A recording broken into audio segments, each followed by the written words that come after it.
everybody's had. I would say this, though. I am also feeling, just listening to this, that it doesn't exactly address the kind of feelings that I have, although I've had those feelings as well. This has happened to me so many times, I guess, that it's been compounded to the point where I am just instantly angry at a very escalated pace, because this person is not only putting me in danger, but more, they're pushing me away. They're pushing me into a situation. They're controlling the situation, and I don't like the fact that I'm being pushed around. So there's really a level of injustice there that I have a problem with dealing with. So I'm appreciating this. So there's a whole other dimension that wasn't played out here. I just want to name it, which is that for you, one of the pieces that is at the heart of this is your own ability to make choices for yourself. And it's really difficult for you when there's a situation in which you don't see that you can choose and somebody else appears to be choosing for you. Yes. And in fact, when this kind of situation happens and I see that the person is coming up closely behind me, but they're keeping their distance, I wait a second and then I get right out of the way, because I feel like I need to reward them for doing it right. You know what I mean? And I think So I just want to say that because I want to bring this to closure, that the more you're able to stay focused on safety, and the less the more you're able to release the issue about respect and justice, the safer you will be. When you start thinking about respect and who deserves this and who rewards whom for what, it results in less safety for everyone. So I want to leave you to mull these thoughts over, and I want to move to the next part of the show. Okay. And we're going to take a break now. And we'll come back in a little bit.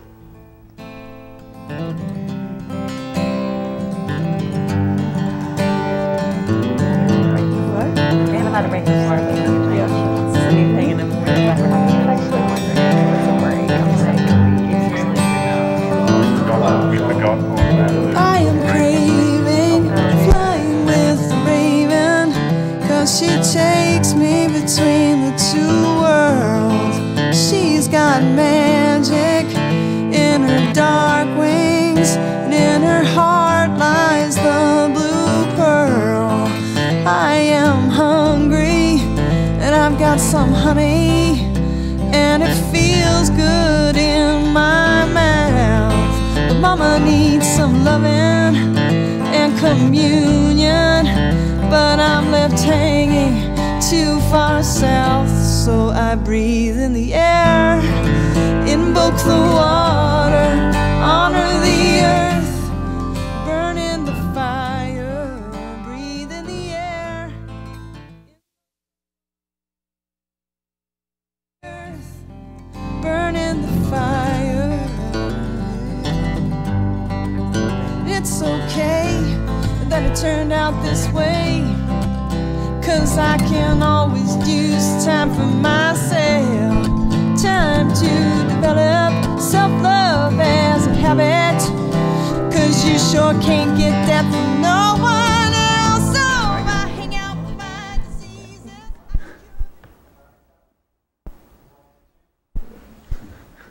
Hi, this is Miki Kashtan and the Conflict Hotline again. We just came back, and we're going to do another situation in a moment. I want to remind you again that this is a call-in show, and you can call in at any time. The number to call is 510-433-0700, and we are here to support you with all kinds of conflicts and situations in your life. And next, we're going to look again at this family. Did you work out the kids? Yes. Oh, yeah. They're taken care of. They're taken care of. Good. Okay, so now we're going to look at what happened last night when Newt thought you were going to the theater. Okay. Hey, so I worked out the babysitter and everything, so we're good for the theater this evening. Oh no, I can't go to the theater this evening. What do you mean you can't go to the theater? I'm busy. I don't even know what do you mean? We planned this yesterday. We talked about this yesterday. We were right here. You were sitting at your computer. I came over. I said to you, "Are you okay for the theater tomorrow?" And you said yes. Well, you know, when I'm at my computer, I'm not hearing what you're saying. I was obviously distracted. I mean, we've had this conversation. Well, but you said yes. I don't know. Don't say yes if you're distracted, you know. Well, you know, why didn't you stop me? Or, I mean, you know how this is. Thank you.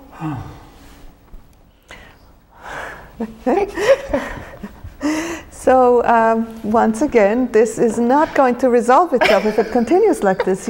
It's clear, right? Yeah. All right. So let's see. Newt, what you say next might get you to the theater.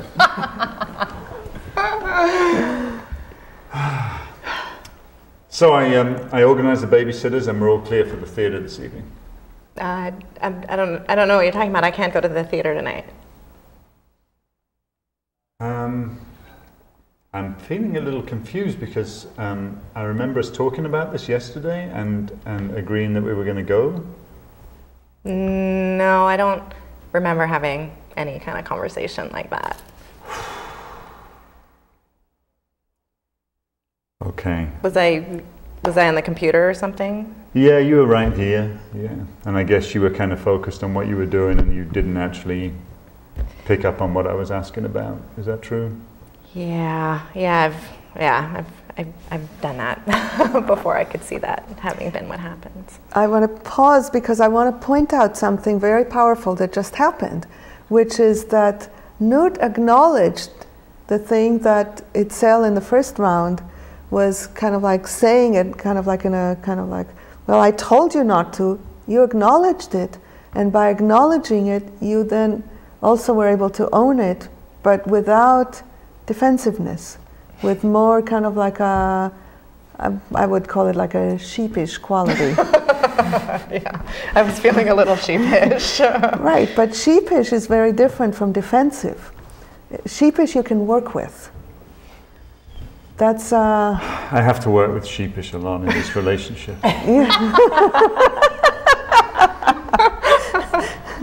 Yeah, so when you say that, I'm guessing that you are stretching a lot here. Yeah. There was a lot of hard work that you were doing inside in order to stay calm and present and connected. Yes. Do you want to tell us what it is? Itzel is not hearing. You can just tell us. Well, just a lot of frustration and a sort of question in my head of when will this stop, you know, this happens. So, and also another thing of just annoyance with myself. I should have known, because this is not the first time this has happened. So it's like frustration directed at Itzel, but also annoyance at myself. And how were you able to work through all of that in order to get to a place of where you could connect with her so fluidly? What did you do inside?